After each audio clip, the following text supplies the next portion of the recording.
Pansinin nyo, may mga tao pakiramdam nila, huli na para sa pag-abot ng pangarap nila. May mga tao pakiramdam niya, huli na para tuparin ang mga pangarap niya sa buhay. At may mga tao pakiramdam niya, parang huli na para mangyari pa mga pangarap niya sa buhay. Ba't sino po naniniwala, hanggat humihinga ka, pwede mo pang tuparin mga pangarap mo? Sino po naniniwala, hanggat naririto ka, pwede mo pang abutin ang mga pangarap mo? What does it mean? Magiging huli lang naman ang lahat sa pangarap mo pag sumuko ka. Magiging huli lang naman ang lahat sa pangarap mo pag umayaw ka na. At magiging huli lang naman ang lahat sa pangarap mo pag naniwala ka na huli na nga ang lahat. Pero hanggat hindi ka sumusuko, hindi ka umayaw, hanggat hindi ka naniniwalang huli na nga ang lahat, isang araw, natupad mo na ang mga pangarap mo. Isang araw, naabot mo na yung mga pangarap mo.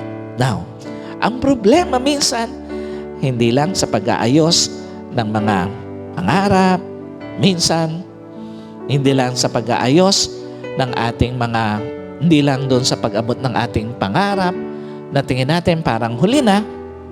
May mga tao kaya hindi makabalik-balik sa paglilingkod kasi nga pakiramdam nila parang huli na para sa kanya.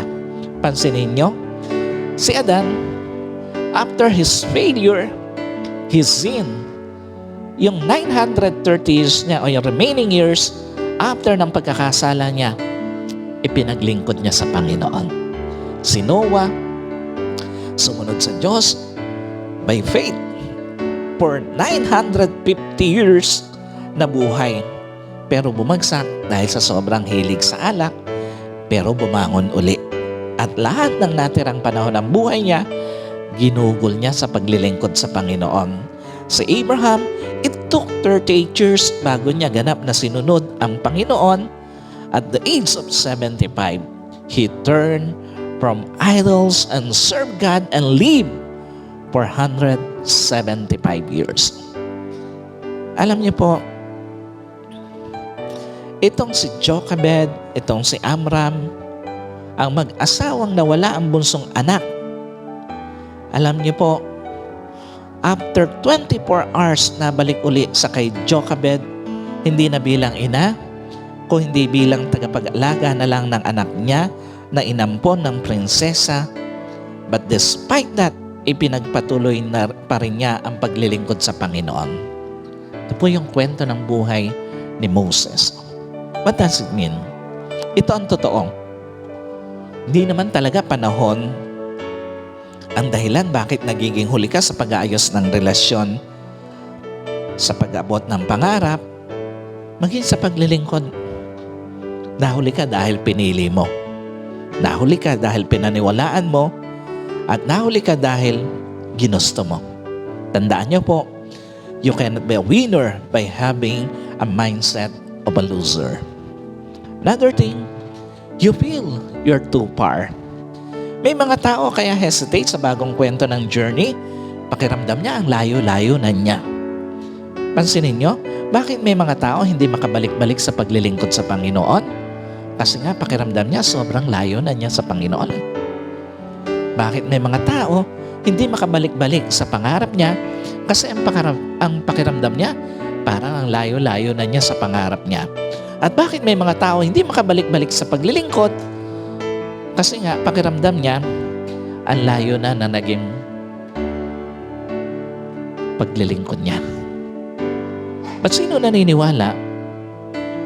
Isang desisyon lang ang layo mo para makabalik ka. Sa Panginoon man yan, sa pangarap man yan, sa paglilingkod man yan. Sino po naniniwala? Isa pagtanggap lang ang layo mo para makabalik. Kasi nga ito ang totoo eh. Hindi ka naman hahakbang pabalik sa Diyos kung hindi ka naniniwalang nalayo ka nga sa Diyos.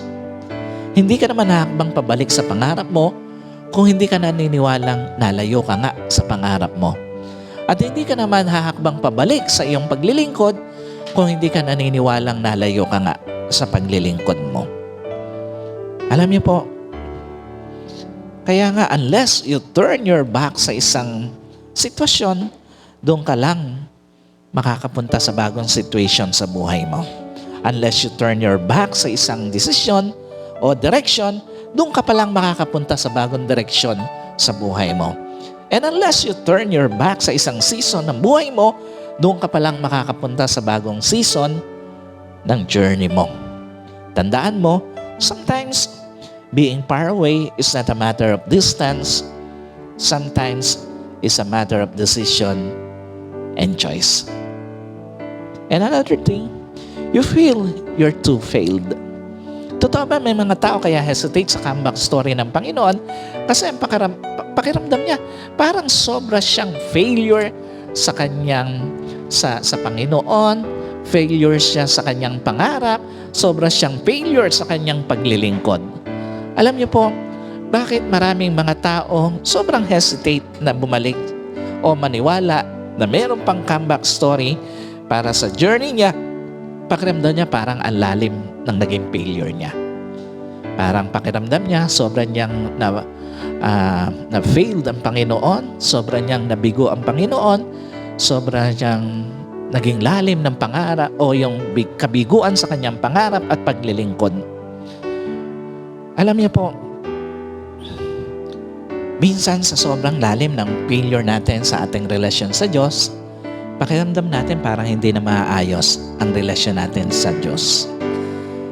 Minsan, sa sobrang lalim ng failure natin sa ating pangarap, parang ayaw mo nang umasa na maaabot mo pa pangarap mo. At minsan, sa sobrang lalim ng failure natin sa ating pagsiserve, di na tayo umaasa pa na maayos pa yung pagsiserve natin. Why? Kasi nga ang tingin ng marami sa failure, fatal. Ang tingin ng marami sa failure, final. Ang tingin ng marami sa failure, finish line.